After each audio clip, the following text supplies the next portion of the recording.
Hi! ಮತ್ತೊಮ್ಮೆ ನನ್ನ ಚಾನಲ್‌ಗೆ ಪ್ರೀತಿಯ ಸ್ವಾಗತ. ಅಕ್ಕ ನನಗೋಸ್ಕರ ಅಂತ ಹೇಳಿ ಬಿರಿಯಾನಿ, ಕಬಾಬ್, ಹಾಗೆ ಪೆಪ್ಪರ್ ಫ್ರೈ, ಚಾಪ್ಸ್ ಪ್ರತಿಯೊಂದನ್ನು ಮಾಡಿಕೊಟ್ಟಿದ್ಲು. ತುಂಬ ಅಂದರೆ ತುಂಬಾ ಚೆನ್ನಾಗಿತ್ತು ರೆಸಿಪೀಸ್ ಎಲ್ಲ. ನಂದು ನೆಕ್ಸ್ಟ್ ವಿಡಿಯೋಗಳಲ್ಲಿ ಅವಳು ಡಿಫ್ರೆಂಟ್ ಟೈಪಲ್ಲಿ ಅಡುಗೆ ಮಾಡಿದ್ಲು, ನಾನ್ ವೆಜ್ ಅಡುಗೆನ ನನಗಿಂತ ಸ್ವಲ್ಪ ಡಿಫ್ರೆಂಟಾಗಿ. ಅದು ನೆಕ್ಸ್ಟ್ ಮುಂದಿನ ವಿಡಿಯೋದಲ್ಲಿ ಅಪ್ಲೋಡ್ ಮಾಡ್ತೀನಿ. ಹಾಗೆ ಅಕ್ಕ ಭಾವ ಇರೋದು ಮೈಸೂರು ಸಿಟಿನಲ್ಲಿ. ಅವ್ರ ಊರು ಬಂದು ಮುತ್ತುರಾಯನ ಹೊಸಳ್ಳಿ ಅಂತ ಹೇಳಿ. ಅಲ್ಲಿಗೆ ಭಾವ ಬೆಳಗ್ಗೆನೆ ಹೋಗಿ ಅವ್ರಿಗೆ ಮನೆಗೆ ರೇಷನ್ ಬೇಕಾಗಿತ್ತಂತೆ. ಅಕ್ಕಿ ಹಾಗೆ ರಾಗಿ ಹಿಟ್ಟು, ಕೊಬ್ಬರಿ ಅದನ್ನೆಲ್ಲ ತಗೊಂಬರ್ತಿದ್ದಾರೆ. ಭಾವ ಬೇಗನೆ ಹೋಗಿದ್ರು, ಲೇಟ್ ಆಗಿಬಿಡುತ್ತೆ ಅಂತ ಹೇಳಿ. ಹಾಗೆ ಇಲ್ಲಿ ನಾನು ನನ್ನ ಮಗನಿಗೆ ಹುಡುಗಿ ಡ್ರೆಸ್ನ ಹಾಕಿಬಿಟ್ಟು ರೆಡಿ ಮಾಡ್ತಿದ್ದೀನಿ. ನನಗೆ ಹೆಣ್ಮಗು ಆಗಬೇಕು ಅಂತ ತುಂಬ ಆಸೆ ಇತ್ತು. ಬಟ್ ದೇವರು ಬೇಡಿದ್ದು ಎಲ್ಲದನ್ನೂ ಎಲ್ರಿಗೂ ಕೊಡಲ್ವಂತೆ.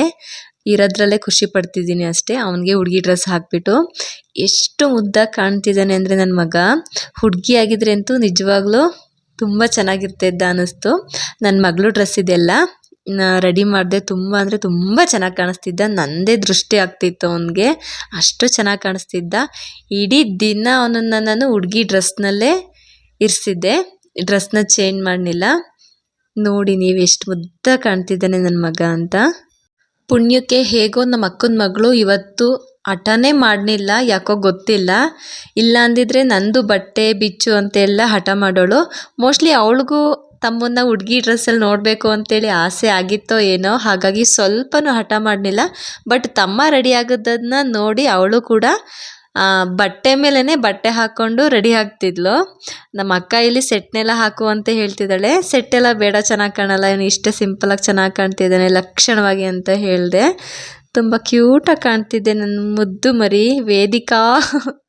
ಸಖತ್ ಕ್ಯೂಟಾಗಿದ್ದಾನೆ ನನ್ನ ಮಗ. ಯಾರ ಮನೆಗಳಲ್ಲಿ ಗಂಡು ಮಕ್ಕಳು ಇರ್ತಾರೋ ಅವ್ರಿಗೆಲ್ಲ ಸ್ವಲ್ಪ ಹೆಣ್ಮಕ್ಳ ಮೇಲೆ ಆಸೆ ಇರುತ್ತೆ ಅಂತ ಅನ್ಕೋತೀನಿ. ಅವ್ರು ಈ ಥರ ನಂತರ ಹುಡುಗಿ ಡ್ರೆಸ್ನ ಹಾಕಿಬಿಟ್ಟು ನಿಮ್ಮ ಆಸೆನ ಈಡೇರಿಸ್ಕೊಳ್ಳಿ ಅಂತ ಹೇಳ್ತೀನಿ. ನೋಡಿ ಎಷ್ಟು ಕ್ಯೂಟಾಗಿ ಕಾಣ್ತಿದ್ದಾನೆ ನನ್ನ ಮಗ. ಹಾಗೆ ಒಳ್ಳೆ ಫೋಟೋಶೂಟ್ ಎಲ್ಲ ಮಾಡ್ಕೊಂಡೆ, ಕನ್ನಡಕ ಹಾಕ್ಕೊಂಡೆ ಅಂತೂ ನುಗ್ಗೆಕಾಯಿ ಆಗ್ತಿದ್ದ. ನೆಕ್ಸ್ಟ್ ಇದೊಂದು ಡ್ರೆಸ್ನ ಹಾಕಿಬಿಟ್ಟು ಫೋಟೋ ತಗೊಂಡೆ.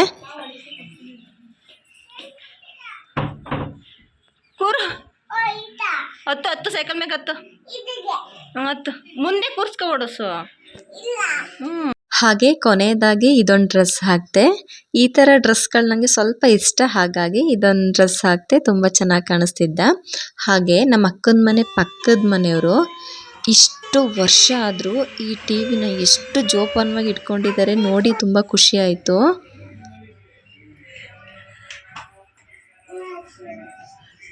ಏನು ಮಾಡ್ತಾಳವ?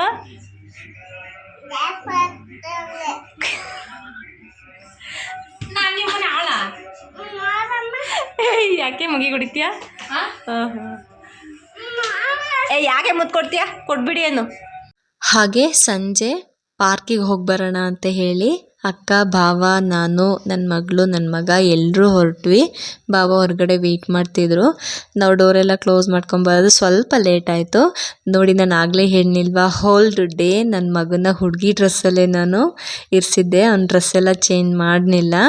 ನನಗೆ ಆ ಡ್ರೆಸ್ ತುಂಬ ಇಷ್ಟ ಆಯಿತು. ಹಾಗಾಗಿ ಇಲ್ಲೇ ಅವ್ರ ಮನೆ ಪಕ್ಕದಲ್ಲಿರೋಂತಹ ಪಾರ್ಕು ತುಂಬ ಚೆನ್ನಾಗಿತ್ತು. ಬಟ್ ನಮ್ಮಿಬ್ಬರಿಗೆ ಇವರಿಬ್ಬರನ್ನು ಮೇಂಟೈನ್ ಮಾಡೋದು ತುಂಬ ಕಷ್ಟ ಆಯಿತು. ಕೊನೆಗೆ ಇಬ್ಬರಿಗೂ ಬೇಜಾರಾಗಿ ಮನೆಗೆ ಬಂದುಬಿಟ್ವಿ. ಅವ್ರಿಗಂತೂ ಇನ್ನೂ ಆಟ ಆಡಬೇಕು ಅಂತ ಆಸೆ.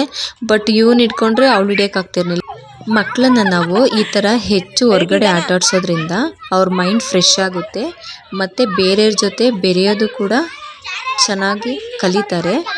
ಮತ್ತು ವಾರದಲ್ಲಿ ಒಂದು ಸತಿ ನಿಮ್ಗೆ ತುಂಬ ವರ್ಕ್ ಇರೋರಾದರೆ ಅಟ್ಲೀಸ್ಟ್ ಮಂತ್ಲಿ 2 ಟೈಮ್ಸ್ ಆದರೂ ಈ ಥರ ಹೊರಗಡೆ ಕರ್ಕೊಂಡೋಗಿ ಮಕ್ಕಳನ್ನ ಆಟ ಆಡಿಸೋದ್ರಿಂದ ಅವ್ರಿಗೂ ಕೂಡ ಬೇರೆಯವ್ರ ಜೊತೆ ಬೆರೆಯೋದಾಗಲಿ ಆಟ ಆಡೋದಾಗಲಿ ಅವ್ರಿಗೆ ಭಯ ಅನ್ನೋದೆಲ್ಲ ಬರಲ್ಲ, ಧೈರ್ಯವಾಗಿರ್ತಾರೆ ಅಂತ ಹೇಳ್ತೀನಿ.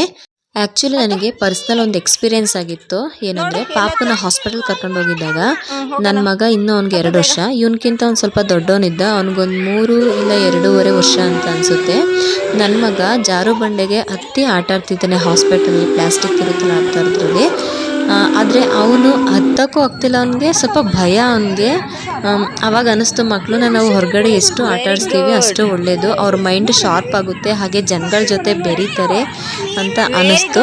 ಹಾಗಾಗಿ ನಾನು ನಿಮಗೆ ಅಟ್ಲೀಸ್ಟ್ ಸ್ವಲ್ಪ ಮಕ್ಕಳನ್ನ ಹೊರಗಡೆ ಬಿಟ್ಟು ಆಟ ಆಡ್ಸೋದು ಒಳ್ಳೆಯದು ಅಂತ ಹೇಳ್ತೀನಿ. ಹಾಗೆ ಆಟ ಎಲ್ಲ ಆಡ್ಕೊಂಡು ಬಂದ ನಂತರ ಐಸ್ ಕ್ರೀಮ್ ತಕ್ಕೊಟ್ಟೆ, ಐಸ್ ಕ್ರೀಮ್ ಎಲ್ಲ ತಿಂತಿದ್ದಾರೆ. ಚೆನ್ನಾಯ್ತಾ? ಹ್ಯಾಪಿನಾ?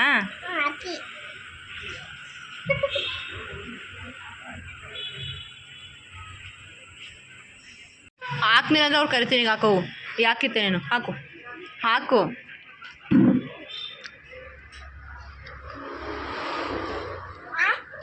Very good. ನನ್ನ ಹಸ್ಬೆಂಡು ನನಗೆ ಸರ್ಪ್ರೈಸ್ ಮಾಡೋಕ್ಕೋಸ್ಕರ ನೈಟು 12:15 ಮನೆಗೆ ಬಂದಿದ್ದಾರೆ. ನನಗೆ ಅವ್ರು ಬರ್ತಾರೆ ಅನ್ನೋದೇ ಗೊತ್ತಿಲ್ಲ, ನಮ್ಮನ್ನು ಬಿಟ್ಟಿರೋಕ್ಕೆ ಆಗದೆ ನಮ್ಮನ್ನು ನೋಡೋಕ್ಕೋಸ್ಕರ ಬಂದಿದ್ದಾರೆ. ಥ್ಯಾಂಕ್ ಯು ಸೋ ಮಚ್ ಇಷ್ಟೊಂದು ಪ್ರೀತಿ ಮಾಡೋದಕ್ಕೆ. ಹಾಗೆ ನಮ್ಮ ಮಗನಿಗೆ ಊಟ ಎಲ್ಲ ಡೈಜೆಷನ್ ಆಗಿರಲಿಲ್ಲ ನೀಟಾಗಿ, ಹಾಗಾಗಿ ವಾಂತಿ ಎಲ್ಲ ಮಾಡಿಬಿಟ್ಟ ಸೀರೆಲೆ. ಅದನ್ನು ಭಾವ ಬೆಳಗ್ಗೆ ತುಂಬ ಸರ್ಕಸ್ ಮಾಡಿ ಆ ಸೀರೆನ ಕಟ್ತಿದ್ದಾರೆ, ಬೆಡ್ಶೀಟ್ಗಳನ್ನೆಲ್ಲ ಹಾಕ್ಕೊಂಡು ಚೇರ್ ಮೇಲೆ. ನೋಡಿ ಇಲ್ಲಿ ನನ್ನ ಮಗ ಯಾವ ರೀತಿ ಆಗಿದ್ದಾನೆ ಅಂತ. ಯಾವುದನ್ನು ಅಗ್ದು ತಿನ್ನಲ್ಲ ಅವನು, ತುಂಬ ಬಾಯಿ ತುಂಬ ಹಲ್ಗಳಿದೆ, ಆದರೂ ಅವನು ಅಗ್ಯೋಕ್ಕೆ ಇನ್ನೂ ಗೊತ್ತಾಗಲ್ಲ, ಹಂಗಂಗೆ ನುಂಗ್ಕೊಬಿಡ್ತಾನೆ. ಹಾಗಾಗಿ ಈ ಥರ ಆಯಿತು. ಹಾಗೆ ನಾವು ಮೈಸೂರಿಂದ ಹಾಸನ್ಗೆ ಹೋಗೋಣ ಅಂತೇಳಿ ಹೊರಟ್ವಿ. ಬಸ್ಗೆ ಅಂತ ವೆಯ್ಟ್ ಮಾಡಿ ಸಾಕಾಗೋಯ್ತು. 1.25 ಗಂಟೆ ವೆಯ್ಟ್ ಮಾಡಿದ್ದೀವಿ. ಸಂಡೇ ಆಗಿರೋದ್ರಿಂದಲೋ ಏನೋ ಗೊತ್ತಿಲ್ಲ, ಹಾಸನ ಕಡೆಗೆ ಹೋಗೋಂಥ ಬಸ್ಗಳು ಒಂದೇ ಒಂದು ಇರಲಿಲ್ಲ. ಬಂದರೂ ಕೂಡ ಅವು ಫುಲ್ ರಶ್ ಆಗಿತ್ತು, ಆ ಥರ ಇತ್ತು ಬಸ್ಗಳು. ಮತ್ತು ಇನ್ನೊಂದು ನನಗೆ ವರ್ಸ್ಟ್ ಎಕ್ಸ್ಪೀರಿಯೆನ್ಸ್ ಏನಾಯಿತು ಅಂತ ಅಂದರೆ, ಪ್ರಾಮಿಸ್ ನಿಜವಾಗ್ಲೂ ನನಗೆ ಬಸ್ಸಲ್ಲಿ ಹೋಗಲೇಬಾರ್ದು ನನಗೆ ಅಂತ ಅನ್ನಿಸ್ತು. ಒಬ್ಬರು ಕೂಡ ನನಗೆ ಸೀಟ್ ಬಿಟ್ಕೊಡ್ಲಿಲ್ಲ. ಪಾಪಿ ಎತ್ಕೊಂಡಿದ್ದೀನಿ ಅಂತ ಗೊತ್ತಾಯಿತು, ಎಲ್ಲ ನೋಡ್ತಿದ್ರೆ ಅಲ್ಲಿ ಒಬ್ಬರು ಸೀಟ್ ಬಿಟ್ಕೊಡ್ಲಿಲ್ಲ. ಪಾಪ ಅಲ್ಲೊಬ್ಬರು ಒಂದು ಆಂಟಿ ನೋಡೋಕ್ಕಾಗದೆ ನನ್ನನ್ನು ಪಾಪುನ ಎತ್ಕೊಂಡ್ರು, ನಾನು ನಿಂತ್ಕೊಂಡೆ. ಪಾಪ ಹೆಂಗೋ ಮಲಗಿದ್ದ, ಹಾಗಾಗಿ ಪಾಪ ಅವ್ರಿಗೆ ನಿಜವಾಗ್ಲೂ ಥ್ಯಾಂಕ್ಸ್ ಹೇಳ್ತೀನಿ. ಬಸ್ಸಲ್ಲಿ ಕೂತಿರೋರು ಎಲ್ರಿಗೂ ನಾನು ಶಾಪ ಹಾಕ್ತೆ, ನನ್ನ ಪರಿಸ್ಥಿತಿ ನಿಮ್ಗೆಲ್ರಿಗೂ ಬರಲಿ ಅಂತ. ತುಂಬ ಅಂದರೆ ತುಂಬಾ ನನಗೆ ಕೈ ಕಾಲು ಎಲ್ಲ ನೋವಾಗ್ತಿತ್ತು, ಯಾರೊಬ್ಬರು ಸೀಟ್ ಬಿಟ್ಕೊಡ್ಲಿಲ್ಲ. ಕೊನೆ ಲಾಸ್ಟಿಗೆ ಪಾಪ ಒಬ್ಬರು ಅಂಕಲು ಬನ್ನಿ ಕೂತ್ಕೊಳ್ಳಿ ಅಂತೇಳಿ ಅವ್ರು ಕೂತಿರೋ ಸೀಟ್ನ ಬಿಟ್ಕೊಟ್ರು. ಅದು ಹೊಳೆ ನರಸೀಪುರದ ನಿಯರ್ ಬರ್ತಾ ಇರುವಾಗ ಅಂತ ಅನಿಸುತ್ತೆ. ಥ್ಯಾಂಕ್ ಯು ಸೋ ಮಚ್, ಅವ್ರಿಗೆ ಒಳ್ಳೇದಾಗಲಿ ಅಂತ ಕೇಳ್ಕೊತೀನಿ.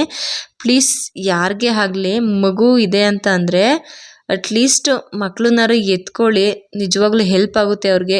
ಯಾವ್ಯಾವ ಪರಿಸ್ಥಿತಿಲಿ ಇರ್ತಾರೋ ಅನ್ನೋದು ಗೊತ್ತಿರಲ್ಲ, ಹಾಗಾಗಿ ಹೇಳ್ತಿದ್ದೀನಿ. ಪ್ಲೀಸ್ ನಾನು ಪರ್ಸ್ನಲಾಗಿ ಎಲ್ರಿಗೂ ಹೇಳೋದೇನೆಂದರೆ, ವಯಸ್ಸಾದವ್ರಿಗೆ, ಮಕ್ಕಳಿರೋರಿಗೆ, ಅಟ್ಲೀಸ್ಟ್ ಪ್ರೆಗ್ನೆನ್ಸಿ ಇರೋರಿಗಾದರೂ ನೀವು ಸೀಟ್ನ ಬಿಟ್ಟು ಕೊಡಲೇಬೇಕು. ಮನುಷ್ಯತ್ವನ ಬೆಳೆಸ್ಕೊಳ್ಳಿ ಅಂತ ಹೇಳ್ತೀನಿ. ಇನ್ನೊಬ್ಬರು ಅಲ್ಲಿ ಅಂಕಲ್ ಇದ್ದವ್ರು ಏನಂತ ಹೇಳಿದ್ರಂದರೆ, ಮನುಷ್ಯರಾಗೋಕ್ಕೆ ತುಂಬ ಯುಗಗಳು ಬೇಕಂತೆ ಕಣಮ್ಮ, ಆದರೆ ಇಲ್ಲಿರೋರು ಯಾರೂ ಮನುಷ್ಯರಾಗಿಲ್ಲ ಅಂತೇಳಿ ಬೈದರು. ಹೌದು ಅಂಕಲ್ ಅಂತ ಹೇಳಿ ನಾನು ಸುಮ್ಮನಾಗ್ಬಿಟ್ಟೆ ನಕ್ಕಿ. ನಮಗೆ ಈ ಥರ ಎಕ್ಸ್ಪೀರಿಯೆನ್ಸ್ ಆಗೋದ್ರಿಂದ ನಮ್ಗೇನು ಅನಿಸುತ್ತೆ ಅಂದರೆ, ನಮಗೆ ಅವತ್ತು ಸೀಟ್ ಬಿಟ್ಕೊಟ್ಟಿರ್ನಿಲ್ವಲ್ಲ, ಹಾಗಾಗಿ ನಾವು ಯಾರಿಗೂ ಬಿಟ್ಕೊಡ್ಬಾರ್ದು ಅನ್ನೋ ಮನಸ್ಥಿತಿ ಬರುತ್ತೆ. ಹಾಗಾಗಿ ಹೇಳ್ತಿದ್ದೀನಿ, ಪ್ಲೀಸ್ ಸೀಟ್ಗಳನ್ನ ಬಿಟ್ಕೊಡಿ.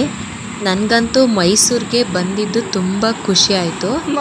ಈ ಸತಿ ಎಲ್ಲೂ ಹೊರಗಡೆ ಹೋಗಲಿಲ್ಲ ನಾವು, ಯಾಕೆ ಅಂದರೆ ಭಾವನು ಸ್ವಲ್ಪ ಬ್ಯುಸಿ ಇದ್ದರು, ಹಾಗಾಗಿ. ಬಟ್ ಮೈಸೂರು ತುಂಬ ಅಂದರೆ ತುಂಬ ಕ್ಲೀನ್ ಸಿಟಿ ಅಂತ ಕೇಳಿದ್ದೆ, ನಿಜ ಅದು ತುಂಬ ಚೆನ್ನಾಗಿತ್ತು. ಮೈಸೂರಲ್ಲಿ ಇರೋರೆಲ್ಲ ಸ್ವಲ್ಪ ಅದೃಷ್ಟವಂತರು ಅಂತ ನಾನು ಭಾವಿಸ್ತೀನಿ. ಓಕೆ, ಇವತ್ತಿನ ವಿಡಿಯೋ ಇಷ್ಟೇ, ಇಲ್ಲಿಗೆ ಎಂಡ್ ಮಾಡ್ತಿದ್ದೀನಿ ವಿಡಿಯೋನ.